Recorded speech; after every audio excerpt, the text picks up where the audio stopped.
Hare Krishna to everyone. Welcome to the chapter 15.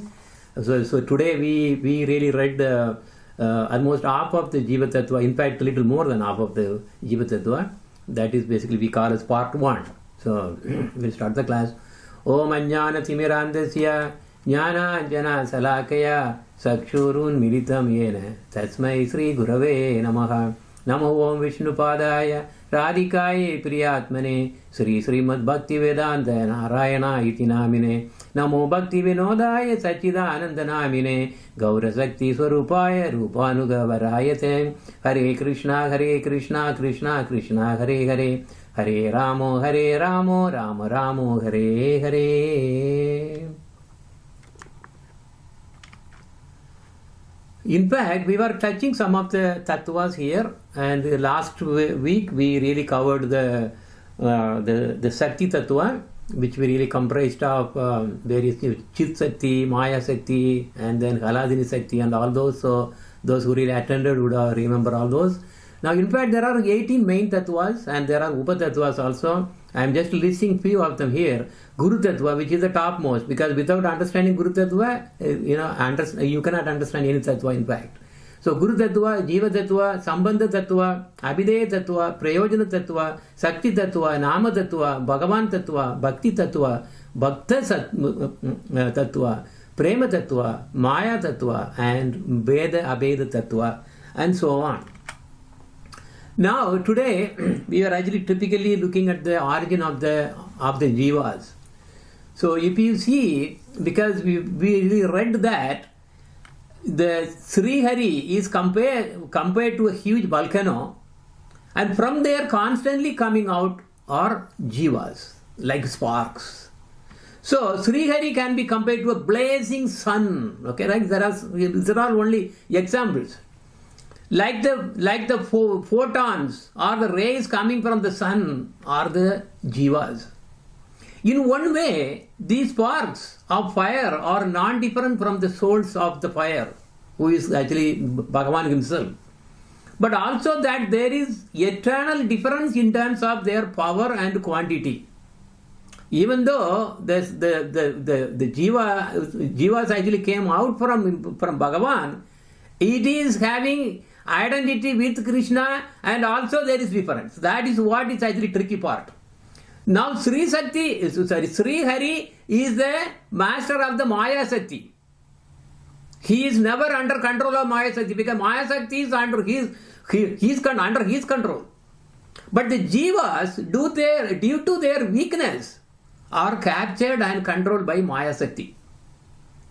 Now the thing is, even the more the dangerous position is, jivas who are even liberated, they have obtained mukti, can be also subjected under control of Maya, because Maya Devi is very, very powerful. Now we saw that there are two kinds of jivas.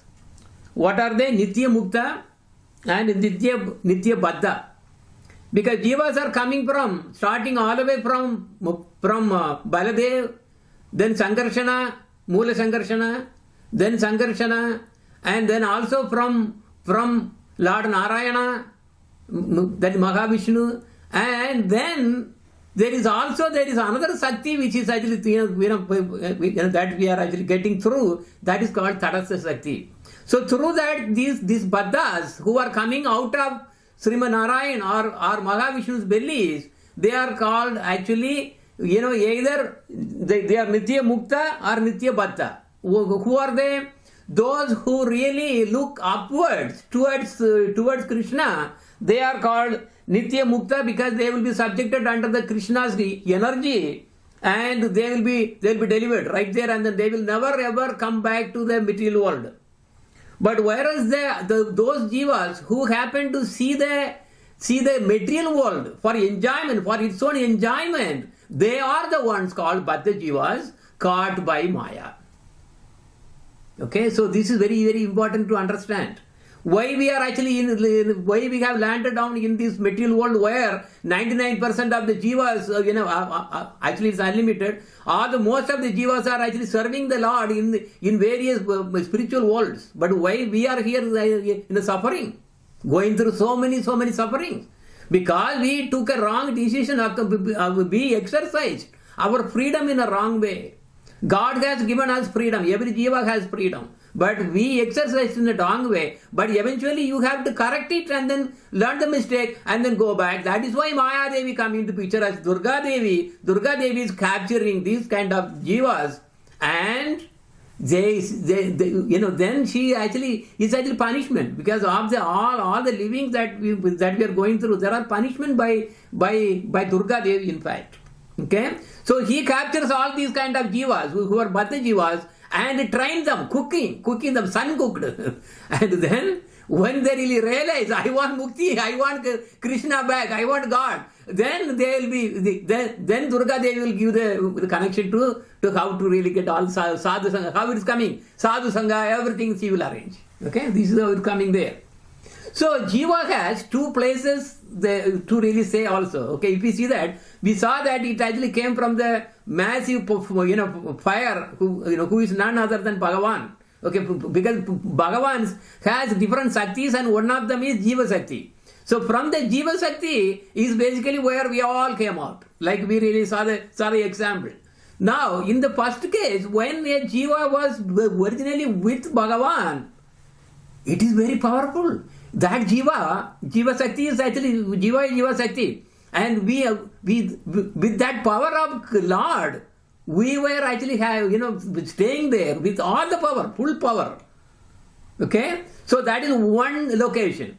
But when we come out, because of freedom, we come out to enjoy the material world, then it is it's a different location that is actually not having the power. Why? Because you take a big fire, you take your shirt, and then just to touch your shirt by the fire, what happens? It burns the whole thing into ash.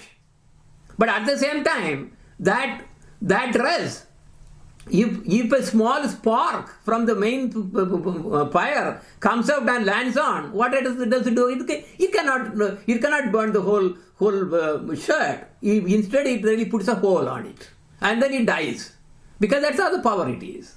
Okay, so that is the difference. So then the jivas who come out of Sri Hari's Jiva Shakti, and those who decided to enjoy the material world are called Bhatta jivas, and they really are caught by the Maya. Okay, so why they are caught? Because they are weaker. That's why Bhagavan Sri Krishna says in Srimad Bhagavad Gita, he says Maya Shakti. The thing is, my Maya Shakti is very, very difficult to overcome. But you surrender to me. Then you will be able to really overcome. Otherwise, jivas are weak. They cannot really overcome the power of Maya. Okay? So now, also in the Brihad Aranyaka Upanishad, we really see this sloka, which is talking about the origin of the jivas. So the jivas are emanated from the Lord's energy.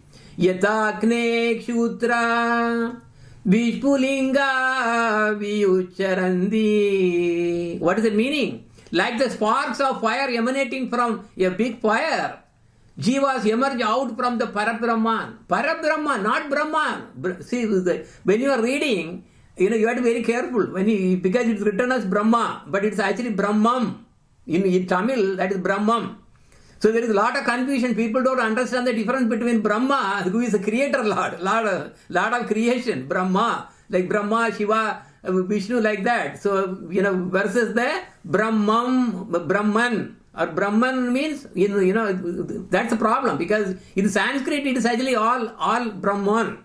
Right? That's basically in Tamil it is Brahmam. So that is what we are talking about. So here we are not talking about Brahman. It's not coming from Brahman. That's what Mayavadis really say that. It's completely wrong. And where it is coming from? Actually coming from Parabrahman. Who is Parabrahman? Brahman, Para means what? Above Brahman. Means that is what Bhagavan. So the Bhagavan has the Jiva Shakti, and from the Jiva Shakti comes all the Jivatmas. Okay, this is very, very important to understand. And also, where do they land? See, where do the jivas who are actually coming out from, like coming from from the big fire as a spark, why do they land? That place is called Tadastha. Tadastha is the initial location of the jivas. I am talking about the Baddha jivas. Baddha jivas means is what those jivas who really came out from the bellies of Mahavishnu. Okay, so those are the jivas. Okay, and now when they really come to the Tadastha, that is where they have the two choices. One is to look upwards towards Krishna, so they will go up. Go to Vaikuntha and above, wherever they're destined, they will go above. But those who really look at the material side, material world, out of their freedom, they are the ones who really fall down, who are going to be captured by Maya Sakti. The Tadastha region is the place where all the jivas must, whether they really go to the spiritual side or the material side, they all come to the Tadastha only. Then they look up or down. Okay, so this is Tadastha region. Now, if you see the Tadastha region, what is it? Tadastha means it is in between. In Tadastha means, actually in Sanskrit, it means in between. So what in between what? You have spiritual world and you have material world. In between is a fine line which is called Tadastha. Okay, so actually it's not really something very, very easy to understand because it is very, very fine. So if you see, for example, you have the ocean and you have the shore, right? And the water if it is on the high tide, what happens? The ocean comes more into the land, and if it is low tide, it really goes back. So it really keeps moving back and forth, and then so now think about that. You have some fish or something, or in between, right? So sometimes this fish will be there in the spiritual side, which is inside the ocean, or sometimes it will be there in the material world, material side. That is what we are actually happen to be here. So this material world is not at all permanent. But once they really reach the spiritual abode, then there is no return. Okay, only when they really come to material world, there will be chances will be given, because Maya will be really punishing every jivatma. And eventually they will say, I don't want this life at all. I am really totally sick of it, and I want only God. Who is God? Who is God? Because all of you are all actually here nicely listening, because you are all awakened souls. Because you want to know what is where did I come from? Who am I? Right? That's what the Jiva Tattva is. We are actually part and parcel of Krishna. We are not different from him, but at the same time there is a difference also. If we are not with him, then there is a difference. That is why all the things are coming into picture. Okay, so in Tadastha you must have understood now. Okay, so it's a line, it's a region between spiritual world and the material world. Now, if you see, spiritual world is where all this is abode of the Lord Krishna and Vaikuntha, they are all basically just imagine that way. And then at the bottom, you see the material world. And that is what controlled by Durga Devi. And anyone who really comes to this material world, she really catches them. And then actually gives punishment, so that he really, makes them to learn their mistake. That's what is happening, because God is so merciful. Eventually, that is why she is really sending Durga Devi to really to really train us, so that we really realize the mistake, and then finally go to the real destination where we are supposed to be. So in between is the Tadastha region, where we really see, we can see either upwards or we can see downwards. Okay, that's what I was talking about. So they can really see upwards or downwards. Depending on the freedom they exercise, they will go to the spiritual abode and be there forever, or downwards, and then that's what the material world, they are actually stuck there. Okay, you understand that now? Okay, now there are main doctrines, there are several doctrines on the Jiva Tattva. Now, these are all, so many, because it's if you see that, if you are not careful, you will get really confused. So you see Advaita Vada, that is by Sripad Shankaracharya, then Vishishtaadvaita Vada by Sripad Ramanujacharya, and Dvaita Vada by Sripad Madhvacharya, and Veda Abeda Tattva by Lord Chaitanya Mahaprabhu. Who is Lord Chaitanya Mahaprabhu? Lord Chaitanya Mahaprabhu is actually Sakshat Bhagavan Krishna. Now all the others, they are all Jivatmas who really came here to really bring these Bhatta Jivas back to God. So if you see the Advaita Vada, he really gives Mayavada philosophy. Mayavada philosophy is to convert the demonic people into the next level. This is not something for actually the Krishna devotees. This is for the demonic, because when they really come first, suppose especially when they really are really migrating from different bodies, and they are going through animals by animals like that, what happens? And eventually they will get into the human form, but they may be demonic. So for them, we have to really bring them slowly up there. Then the next level is Vasishtha Vada, Ramanujacharya. And then after that we have the Dvaita Vada, Madhvacharya, Veda, Abeda, Tattva, Lord Chaitanya. What are the differences actually here? Very easy. Advaita Vada, Shankaracharya says, yeah, you are God. Okay, you are one. So Paramatma and Jivatma, they are actually one. So he showed like this, one. Vishishtadvaita, he said, sometimes it is one, but you have more truth, jnana, vairagya, and you have a personal, God that you really worship, and then finally you land up in Vaikuntha, etc. So it is actually a modified, it's a non-dualistic school of Vedanta. Okay, non-dualistic school of Vedanta, which is Advaita with uniqueness and qualification. So that is actually little in between. So basically Ramanujacharya defeated the Advaita Vada, and then Dvaita Vada was brought by Madhvacharya. He said, no, Paramatma, Jivatma, they are separate. Look at here, they are separate. Even the origin is same, but they are separate. There are two separate. Alright? So that is Dvaita Vada. Then Lord Chaitanya Mahaprabhu afterwards he really came. Okay, he took to the final level. Okay, so Advaita Vada is the elementary level, Vishishtha Dvaita is actually the secondary level, and Dvaita Vada is actually advanced level, and Veda is the supreme truth. That is why it is called Tattva. Veda is not Vada. It is Tattva. Tattva means truth, absolute truth. Vada means hypothesis. It's not really truth. It's not necessarily truth. Maybe there may be some truth, but it's not the complete truth. Okay? So that is why the Lord Chaitanya, whatever he is saying is actually the one that we have to really accept. Now, final beatitude of Jiva with God. What is exactly, where exactly is all the Jivas eventually reach? According to Advaita Vada, Jiva merges with Brahman. According to the Vishishtadvaita Vada, Jiva gets moksha. Here targeted is actually Vaikuntha. Dvaita Vada, according to Dvaita Vada also, Jiva gets moksha. Vaikuntha only.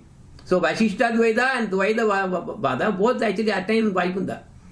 Veda Tattva is Jiva serves Bhagavan. That is the eternal dharma, Nitya dharma. We are talking about, we really read Jaiva dharma so many times. And we learned that the Nitya dharma of the Jiva is to be eternal servant of Krishna. Jivera Swarupakayam Krishna Re Nitya Dasa Krishna Ratadasa Sati Krishna Ratadasa Sati Veda Prakasha Jivera Swarupahaya. Whatever we learned, it is condensed in this.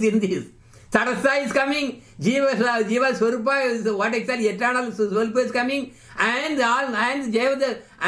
Chaitanya Mahaprabhu's Veda Tattva is also coming. Jiva Swarupa Khaya. What is the original nature of Jiva? Krishna Nitya Dasa. It is eternal servant of Sri Krishna. And who is the Jiva? He is the part and parcel of Krishna only. He actually came from Krishna only. But because when he really came out, it is, in a way, it is identical with Krishna, with Bhagavan, with the Lord, and in another way, it is also different from Krishna. Okay, this is why, that is why it is Veda, Abeda. Veda means there is difference. That is a duality. Like Madhvacharya as mentioned, there is a difference also. But at the same time, there is abheda. Bheda, abheda. Abheda means no difference. Okay, in terms of quality, Krishna or Bhagavan and the Jiva has the same quality. But how much, but in terms of the quantity of the quality is less. So the power is less. That is why the Jiva is weaker, whereas Bhagavan is all powerful. That's the difference. Now we are going to see some of the fallacies of Mayavada philosophy. Basically, Mayavada, remember as I told you, because propounded by Sripad Shankaracharya, was to bring the Jivatmas to the first level. But when you progress, high and high and high and high, then you will understand more about the truth. Okay, so because we cannot really tell the truth, because like you all understood nicely, you could grasp many things just by reading, but not everybody can understand. It is very, very, very, very difficult. So that is why it starts with Brahman. He started with Brahman. But what is Brahman? We are going to find out. So now, according to this one, number one, Jiva is a reflection of Brahman. Okay? So this is actually how, so what are the counter argument? Brahman is limitless, whereas Jiva has limit. Brahman is limitless. That is how Brahman is defined. A limitless object can never be reflected. How can you reflect? You cannot reflect and then become finite. It's not possible, because there is no finite size. How can you reflect? It's not possible at all. And Vedas do not mention these phenomena anywhere. This is why I was telling, because Sripad Shankaracharya really, he was actually bringing the Jivas to the kindergarten, actually, even, like that it goes. So Maya reflecting as Jivas is a concoction of Mayavadis, because they are saying that, because, they also say, oh, it's all because of Maya, everything happens like this. So, no, it's not possible. Brahman is untouchable, undivided, indivisible. So this is actually, refuted. Then number two, Jivatma and Paramatma are the same. And so, in a way, then we are God, which is completely wrong. What are the counter arguments for this one? Jivatma is subjected to Maya, whereas Paramatma and Bhagavan are powerful and they are not subjected to the power of Maya. So this argument, Jivatma and Paramatma are the same, is fully in contradiction to the Vedas. According to the Mayavada philosophy, everyone is God. But the fact is, Jiva is only a fragment or part and parcel of God. It's like a sun. Compared to the sun, sun is Bhagavan. And from him comes the rays, which are Jivas. And there is a difference between these two. Even though the origin is same, it all came from sun, but there is a difference there. Okay? So while they also say Jivatma and Paramatma are one and the same, Vedas absolutely, as I said, they do not support. And they also say that Jivatma and Paramatma are in the also what do the Vedas say? They say there is actually Jivatma and Paramatma are like two birds sitting in a branch of a tree. And one, that is Paramatma, is really not enjoy anything, he is neutral, and he is a friend to the Jivatma, and the Jivatma is the one who is really eating the fruits, and sometimes that fruit is really bitter fruit, and sometimes it is sweet fruit, good karma and bad karma. So all the karmic reactions are really awarded by the Paramatma. All the Paramatma is sitting as inside our heart, and he has a size of, spiritually they are talking, Vedas say it has a size of a thumb. Like basically thumb is like this. It actually goes all the way from here. This is probably the largest finger actually, if you can imagine actually. Right? So that is the size. And what is the size of the Jivatma? If you really take the tip of the hair and then cut that into 10,000 pieces, and you take one piece and cut that again into 10,000 pieces, and what do you really see? That Anu is the size of the Jivatma. So these are all Vedas are saying there is Jivatma there is Paramatma there. Why all of a sudden this Mayavada philosophy coming from there and Jivatma and Paramatma are the same? They are sometimes seem to be same because they are all have the same origination. By quality they really have, they are similar, but they have lot of differences. Okay, so that is the right way to really do that. Okay, and then also fallacies of Mayavada number 3. There is no such thing as Jiva. It is illusion that makes one to think anything other than Brahma. No counter argument. If everything is Brahman, then where did the illusion come from? We read that. We read that in the scripture. And who is this under control? Under illusion. Who is under the illusion? The Brahman is under illusion. Then the definition of Brahman is nullified. Vedas say that Brahman is pure and no place of illusion in Brahman, because Brahman is so pure. It has no quality or no attribute. Then fallacy number 4, they say that the jiva which creates this world is world in a dream. So what they say is, oh, whatever you are seeing, this world is not real, it is a dream. That is your dream. You are projecting your dream. That's what you are actually seeing. That counter argument. If Brahman is undifferentiated, unmutable, how can it really produce the jivas in the first place? If Brahman has no quality and no attributes, then how can there be dreaming even? How can we dream? Where is the dreaming coming there? And fallacies, like another fallacy, this is Mayavada number 5. Here he says, okay, this is called Maha Akash and then Kata Akash. What they really say is, they really compare that, saying, oh, Maha Akash is a big Akash. Akash means sky, space. It's a big there. But you really take small part and then, take the Akash inside the pot and that is the Jivas. Array, by definition, Brahman is undivisible. It cannot be divided. It cannot be reflected, as we really already saw that in. And if Brahman cannot be divided and it is indivisible and cannot be separated like this, Brahman cannot be separated even. Look at here, you cannot separate like you really separate that in the gods. How is it divided as they are divided in the Gathas, as Jivas? It's not possible. It is completely nonsense. And number 6, Brahman appears as God due to influence of Maya. Okay, so Brahman is there, but who is Bhagavan? All the avatars, everything, they are all coming. Where they come from? They say, oh, that is because of Maya. All right, if we say that only Brahman is there, then where did the Maya come from? They all agreed. They say that there is only one thing, that is actually Brahman. That's what they are saying. If there is nothing other than Brahman, if so, where did the Maya come from? Also, if Brahman gets under the control of Maya, then who is more powerful? Maya is more powerful than. That's exactly what they are saying. So, this is actually very, very misleading. And the last fallacy, I can actually keep on going. Now the time is running. We will come to conclusion. Number 7, God is formless. This is a really very, very bizarre statement that are being put by these Mayavadis. So this is completely against Vedic statements and Vedic conclusions. God has a most beautiful form, but it is spiritual form, not material form.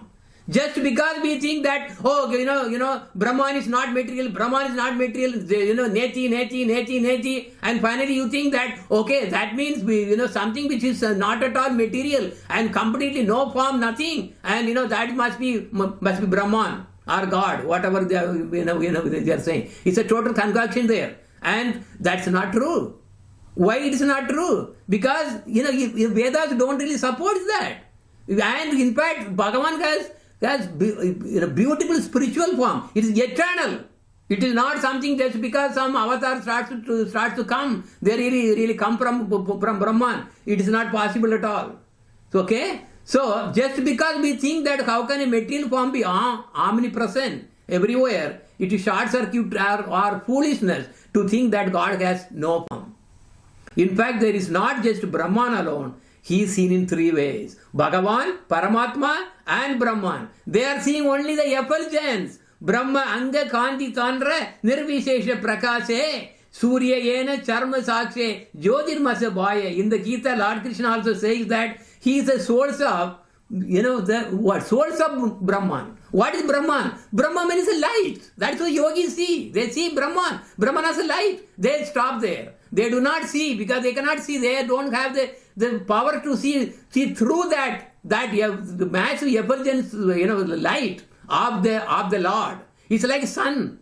Suppose you are blinded and you cannot even see the actual sun. There is a sun there actually there. It's not just the sunlight alone. It's not the light. And he's saying again, Vadanti tattva vidas tattvam yet jnanam advayam brahmeti paramatmeti bhagavan iti saptyate. That's what I said. Bhagavan, Paramatma, Brahman. Brahman, all three are there.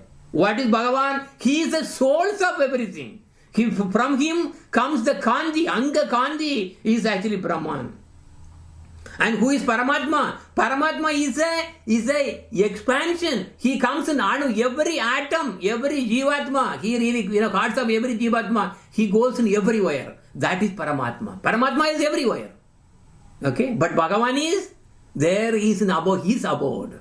That is Golaka Vrindavan. And then Brahman is just effulgence. These people, they foolishly see, just by looking at all the effulgence and thinking that is it, there is no more truth beyond that. That is why this Mayavadism propounded by Adi Shankaracharya is completely refuted by Ramanujacharya, then after that Madhvacharya, then after that Vishnu Swami, and then after that all the four Kumara Sampradayas, Vallabhacharya, one by one they were really throwing it out, they were cutting it to pieces. But still in South India, it is very, very strange that so many people are caught into this Mayavada. They think God has no form. That's because they cannot understand spiritual matters. So God is not formless. God has spiritual form and can come in any form he wants. Because he is spiritual, he is beyond Kala, beyond time and beyond space. And whatever the form he wants, as the Bhaktas want, he can take form. We can't really take all the Jada things where they can take form. Why can't Bhagavan take form? Okay. In fact, the Suloka I will mention Vadanti Tattva Vida Tattvam Yajnanam Advayam. So that's the Suloka where Lord Ganesh got confused and could not write the Srimad Bhagavatam. In the same way, Mayavadis also have problem in understanding this simple truth. Now, do you want Krishna? If you want Krishna, Mayavadam Asas Satram Prachannam Bauddham Uchyate Maya Yeva Vihittam Devi Kalau Brahmana Murtina. Because if you want Krishna, stay away from Mayavadis. This is what Lord Chaitanya Mahaprabhu clearly mentioned. Don't read all those, those Mayavada philosophy. You will get confused. You are not going to get Krishna Bhakti. You think everything is one South Indian sambar.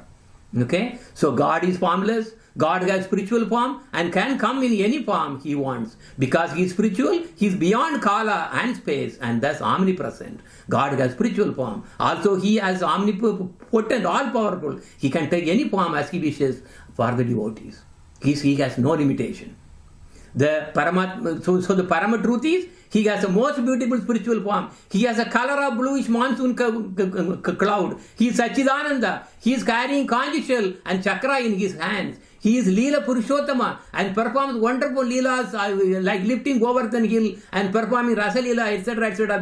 with gopis and all the time, eternally. He is the God of all the gods and worshipped by all the demigods such as Lord Shiva, Lord Brahma, Lord Ganesh, Lord Indra, etc. His Leelas are happening eternally and seen by the pure Bhaktas all the time. Let us sing a song about his forms, the names and wonderful qualities and